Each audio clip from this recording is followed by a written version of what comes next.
Hello, my name is Vincent Creel, Public Affairs Manager for the City of Biloxi.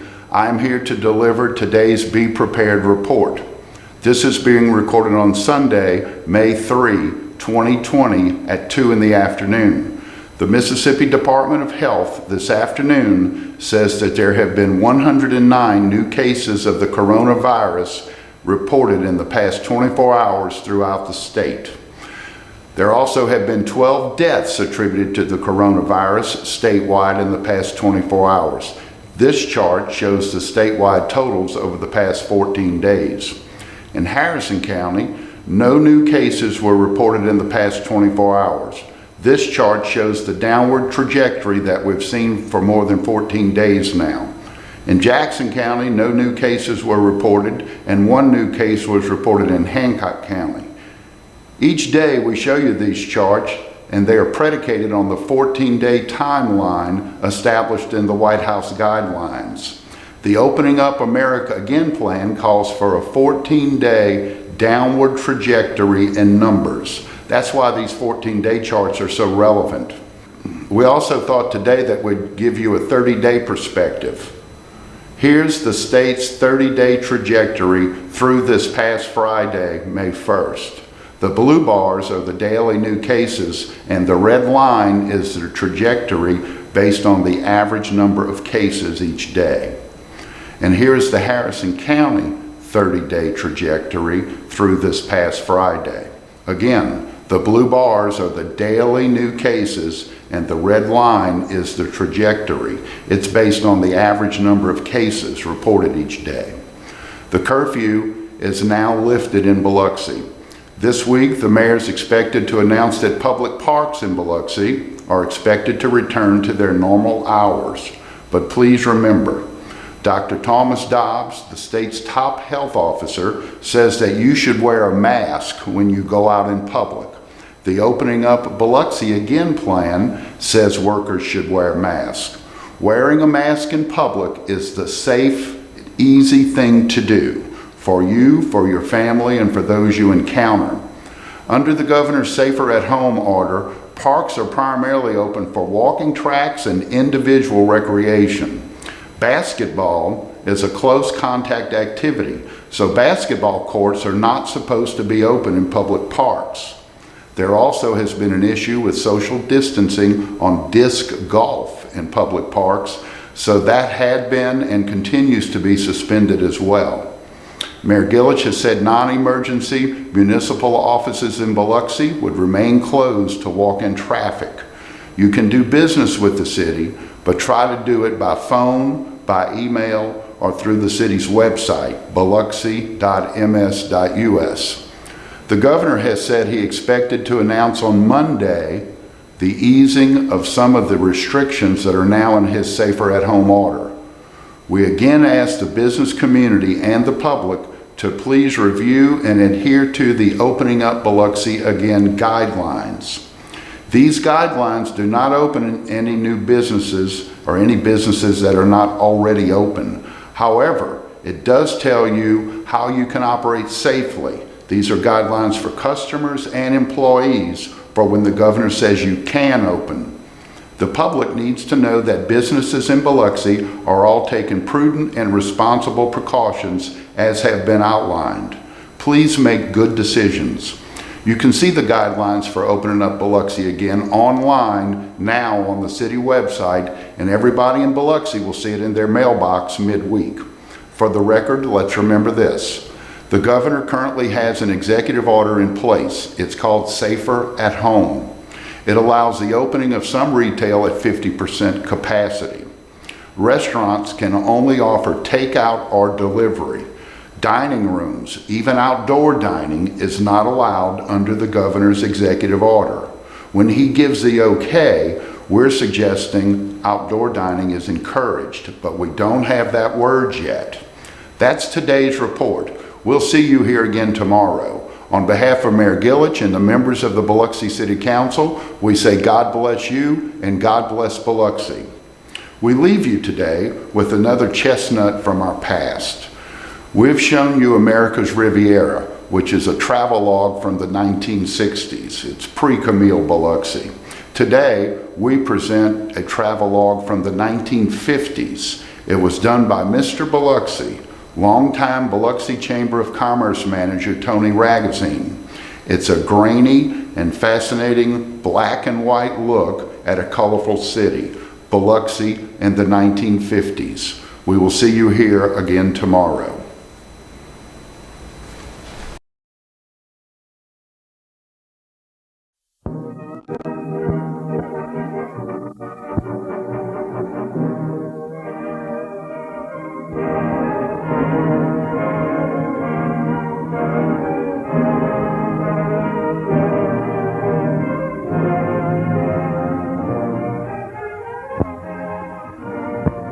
Rising above the waters of the Gulf of Mexico is his fort. In 1699, founders of Biloxi, Mississippi, built the first outpost of the vast Louisiana Territory. On the site of that ancient barricade stands Fort Massachusetts. Established during the war between the states, today it's the mecca of thousands of tourists who annually visit modern Biloxi on the mainland. Many strange relics await the curious within these old walls. Of particular interest is the antiquated cannonball heater, furious battles which raged about Ship Island in the long ago.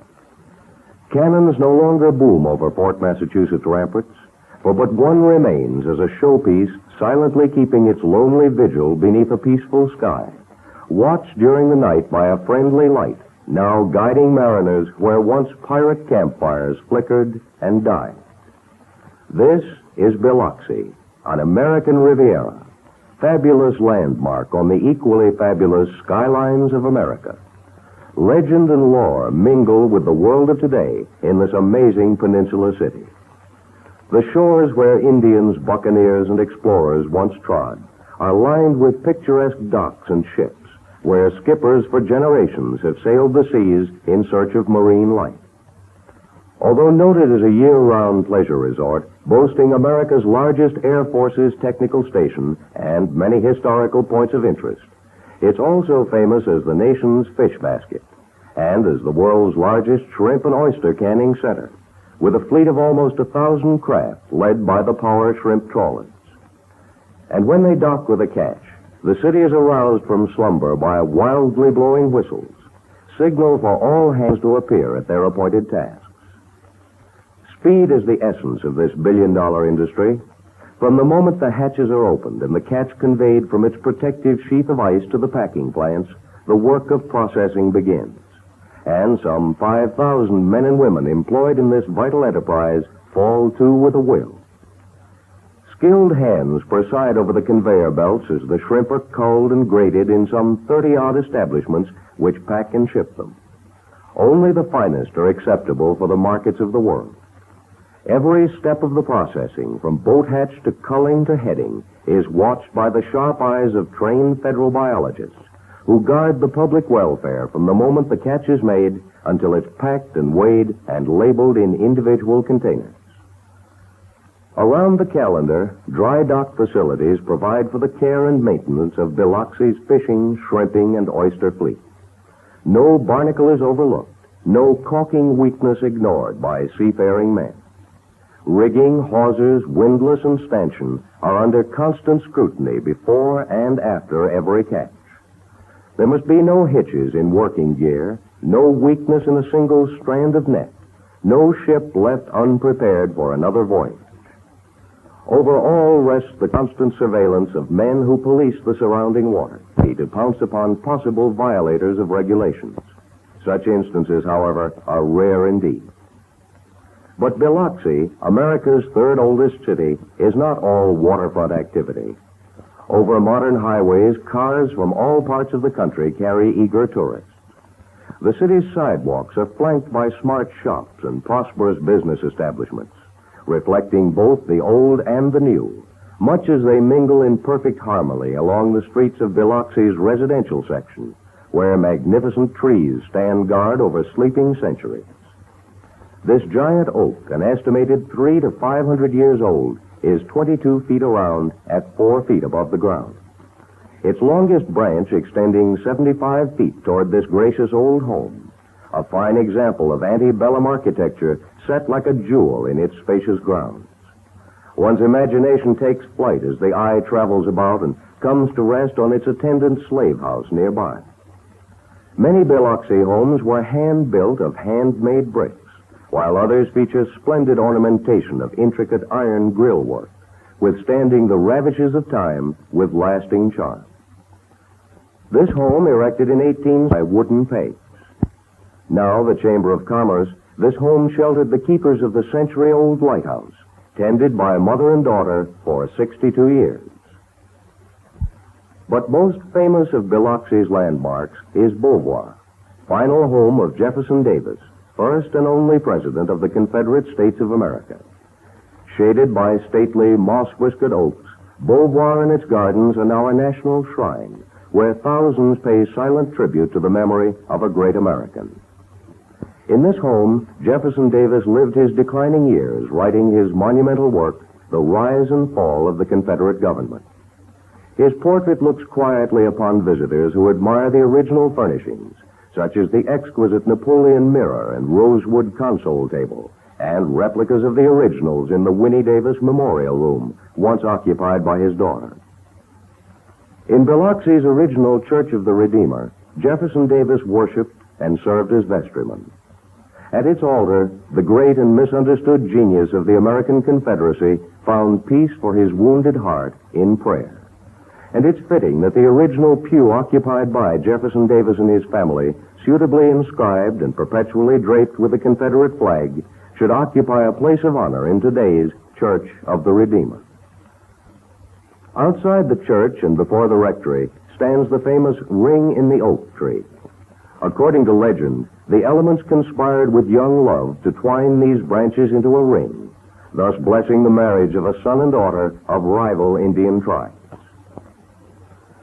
On Biloxi's north shore is Keesler Field, where men study radar, chemical warfare, electronics, atomic defense, and drop out of the sky long days of training. It's happy landings for the men in uniform who are part of their year-round guests. Guests who ponder such famous firsts as the seawall, over 26 miles long, lining the sands where sunbathers acquire a coat of tan, or swimmers disport themselves in the warm Gulf waters offshore. Sailing craft unfurl their canvas to the breeze, and racing enthusiasts enjoy the thrill of competition and the sting of salty spray, as sailing skill and friendly wind determine the victor and the vanquished. Deep-sea fisherman's paradise, a few miles offshore. With the help of a capable lookout and friendly seagulls, great schools of fish are easily discovered. It's here that the nation's Isaac Waltons in all types of craft, many equipped with outriggers, experience the thrill of strike and bring 'em in alive. At eventide, the returning anglers can truly appreciate their day's catch. Beachfront cafes along the seawall appease the appetite whether they catch their dinners or not, and excellent hotel facilities line the inner circle of the Gulf of Mexico and face outward toward the limitless horizon framed by drifting clouds and sparkling water. Spaciously set in shaded grounds, interspersed by homes built long ago and by modern cottages in today's traditional architecture, these luxurious homes away from home provide an atmosphere of restful relaxation or carefree playtime amidst congenial friends and in the romantic mood of this American Riviera, where each resident and visitor alike is king for his stay, and where the Queen City of the South is a bright star on the skylines of America.